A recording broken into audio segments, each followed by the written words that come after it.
Hey guys, what's up? Welcome back. Hackerors here. Sorry I've been gone so long. I got caught up doing some other stuff during the winter, and I just kind of completely spaced off making some more vids. I noticed some of you commented on my rain meter video on how to make the Aw Yeah skins. So hopefully I'll try to get to that tomorrow. I've got about 2 or 3 days where I don't have anything going on.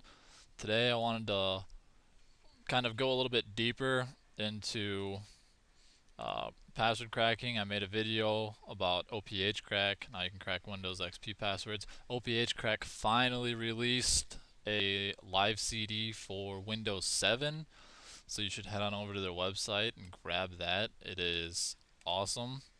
So the tools that I'm going to be using today is if you just type into Google, type in offline password reset right there. First link.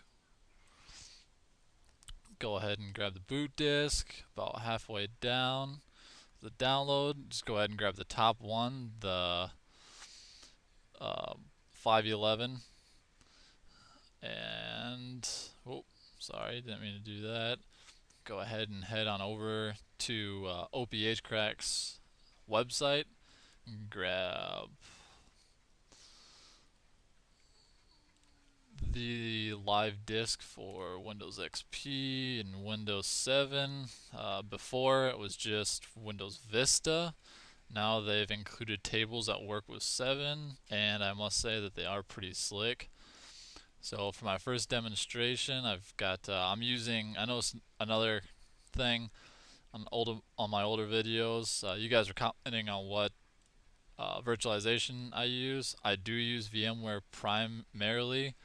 But for this video, I'm going to show you just how easy it is to use VirtualBox. So go and take a look. I'm quite partial to VMware just because I have a free license that I got through my school, but I do use VirtualBox a lot as far as testing wise goes. Oracle was the first to release source for Windows 8 as far as compatibility, running the pre-release and the consumer's preview, and then following VMware. Uh, with VMware, I think 8, when 8 came out, it supported Windows 8. I tried it, it didn't work too well, so I'm still using VirtualBox for my Windows 8, and I'll make another video on my opinions on that. But today, we're just going to focus on password cracking. So as you can see, I have a normal Windows XP operating system here. I've got Chris, Fred, Joe, and Test for my users. They all have passwords. And yes, I made the password the same as the hint, but the computer doesn't know that. And so what we're going to do is we're going to use OPH crack to go ahead and crack these. So if I can just turn off my computer, then we're going to go into the settings and change the settings to boot from that ISO image that we downloaded earlier. Let's go ahead and go to host, XP live CD, OK, and start. Now don't expect anything fancy for splash screen. You just go ahead and click OK for automatic.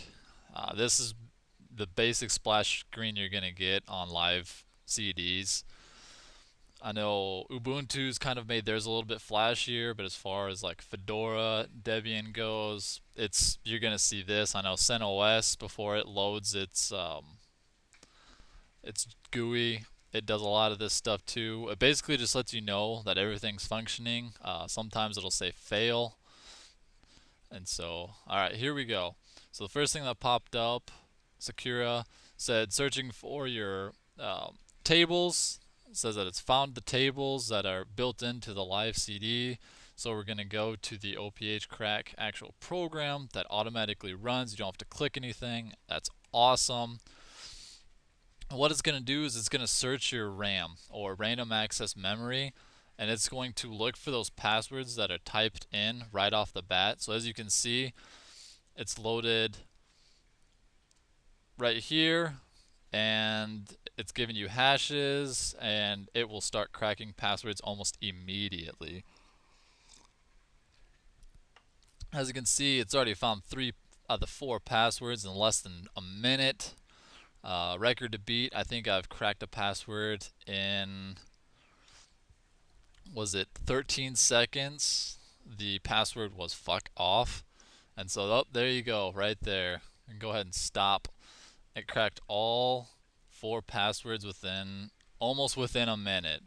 So we have all lowercase, uppercase, and numbers. Uppercase and numbers with lowercase. It's absolutely amazing. I would highly recommend this tool. Then when you're done, you get this nice splash screen. Go ahead and click on reboot. When you click on reboot and you know your password, it'll tell you to eject the CD. So you can eject the CD. Windows 7 also has that same thing. Let's go ahead and start that. I'm not going to run it through all the way because I'm going to show you something else. There's the same deal. Go ahead and click automatic. You get that cheesy little DOS booting. Runs through, everything's okay, and then like it did in Windows XP, it's going to start right off the bat. You don't have to click anything. It just starts. It loads the passwords from the SAM file, and it starts cracking right when it boots, which is absolutely fantastic. You don't have to touch anything. It's found them. There it goes. It's starting to load the RAM. I mean, it's absolutely fantastic. And at the bottom, you can see passwords found. You can see which users you're using. This is a great tool, so you don't have to eject your hard drive. You just pop in the disk and off you go. The other one that I'm going to show you, that offline one that we downloaded first, I have on a USB stick. Right here, it comes in a zip. So we're just gonna extract it.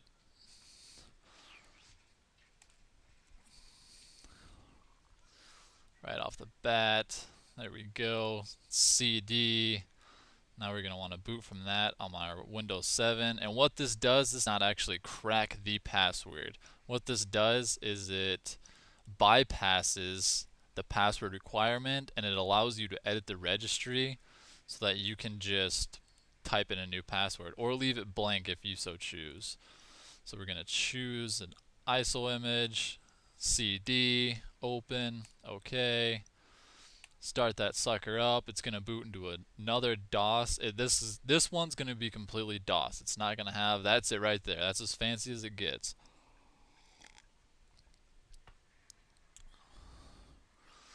So boot, you click enter, off it goes, does a whole bunch of crazy little scrolling techniques. Then right here, step 1, select where the Windows installation is. Go ahead and click 2. First one's obviously going to be your boot sector or your MBR, master boot record. What is the path? Normally, if you don't manually config your folders as to where your SAM file is going to be, you're just going to hit enter here. If you did, you're going to have to locate that on your own.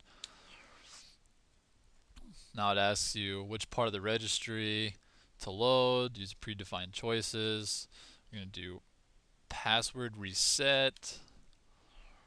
Go ahead and click 1. Edit user data and passwords. Yes. Gonna click 1 again. As you can see, I've got Frank, admin, and Sarah as my users. Yes, they do all have passwords. I didn't boot that up to show you, but just take it for my word. They all have passwords. Now it's asking you which user you want to change. So we're going to change Sarah. Go ahead and go with that. Failed login account. We're just going to clear this one. So we're just going to do 1 for that. Now it's going to ask you if that's all. If you're done, go ahead and highlight right here where it says quit. You just type in exclamation mark. But as for right now, we're going to go ahead and reset francs. So we're going to type in franc. We're going to go ahead and do an edit. Go to new password. We're just going to do, I don't know, test. Now I'm done. Go ahead and do exclamation mark. It's going to exit. Old Hive. It says right there, Q to quit. I'm going to do Q, quit, write the changes to registry. This is where you're going to press Y for yes. Edit complete. You can try again if it failed, or you select the new run. No, because I know it went through. So now it says press Control Alt Delete. Well, we're actually, since we're not using an actual machine, we're just going to shut this down.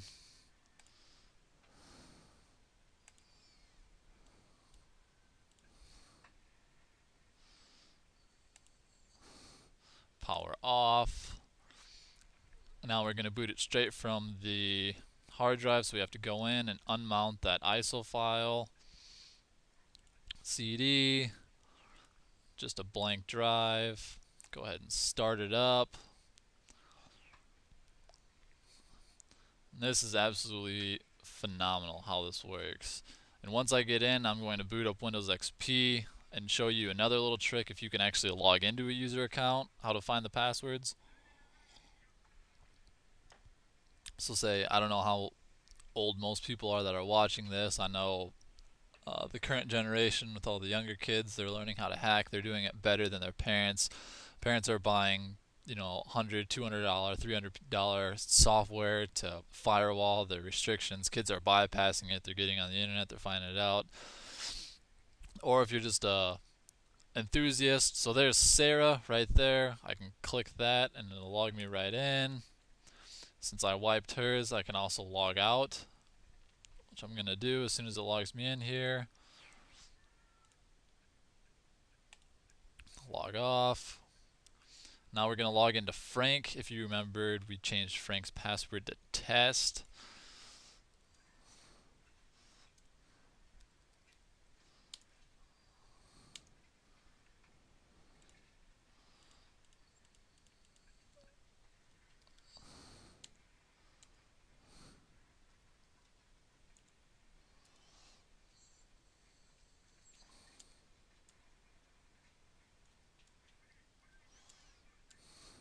And it doesn't look like that function actually works. But again, it does make it really slick to just wipe passwords out.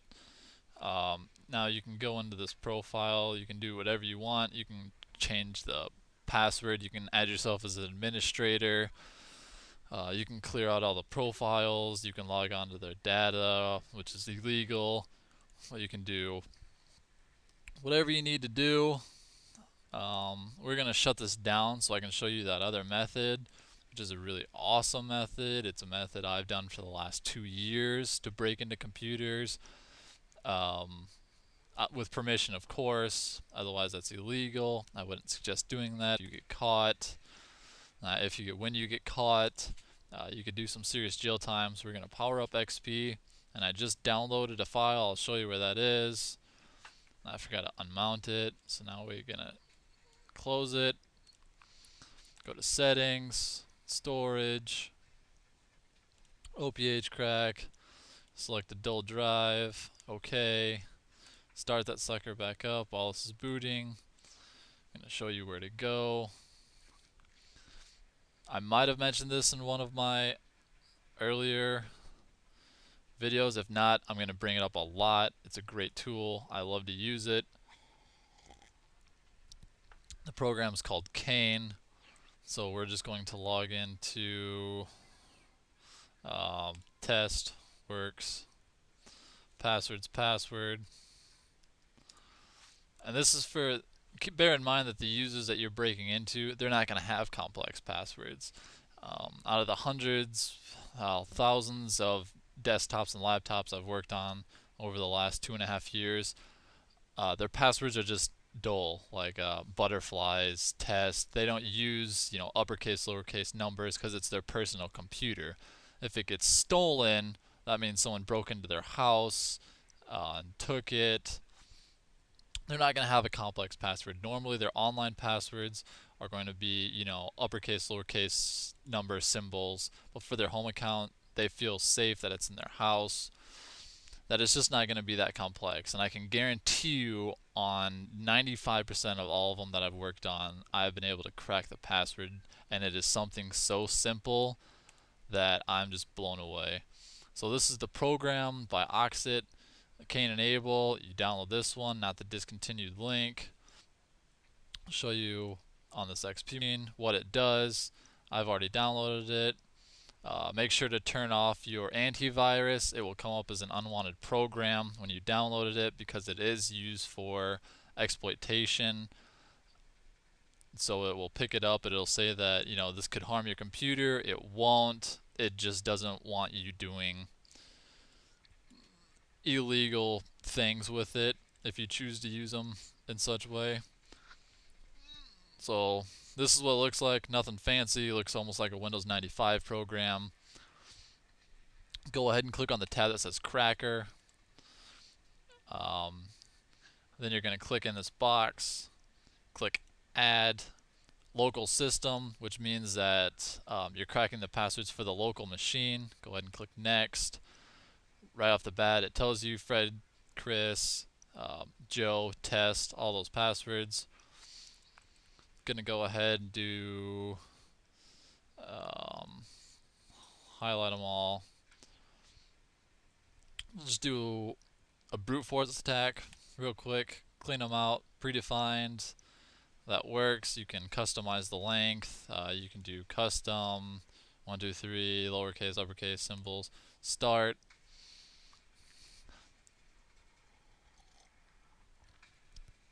And it will give you a ballpark. Right here you can see it's jumping between 4 hours and 8 hours to crack a password.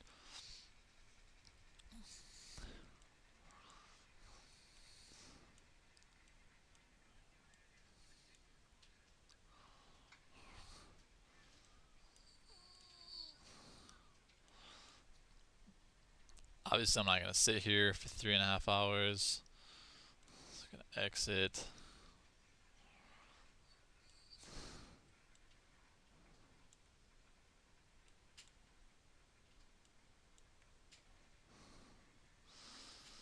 Another thing you can do Rainbow Crack Online, which uses, I think, Low Crack, which is LOPTH, I believe. Crack uses an online database, Rainbow Tables. Um, you can do cryptanalysis attacks, brute force attack, dictionary attack. So for this one, say do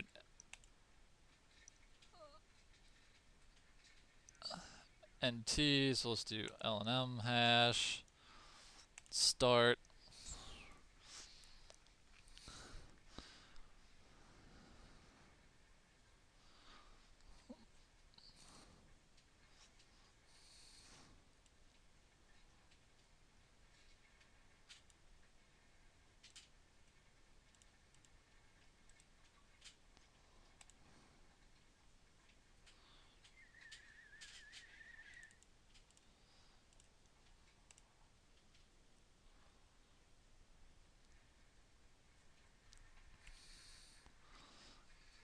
What I just did right there, where it said word list, I added it. Word list it just comes with Cain. It's a common words list used for passwords. For, I don't want to say brute forcing, but that's basically what it is. It's just a random generated number um, of characters and numbers. As you can see, password was in that file, so it found it fairly quick. Go ahead and exit that. This is the slowest one, but I would say it's the safest, and it gives you quite an insight as far as if you're wondering what some of these other things do. Don't worry about those right now. I'll get to them later. Um, if you have any questions, feel free to message me, private message me, or you can even add me on Xbox Live. I do play a lot of games. Battlefield 3 right now is my number one. There's my gamer tag and the Gmail account that I set up. Although I don't check it daily, I usually try to check it about every other day, if not at least twice a week. Is it can't be me 7 at Gmail. If I could type .com. Go ahead and send me an email. Otherwise, private message. Add your question in the comment section. And stay tuned. And up next, I'm doing my take on Windows 8 and what I think of it. So take her easy and be safe out there.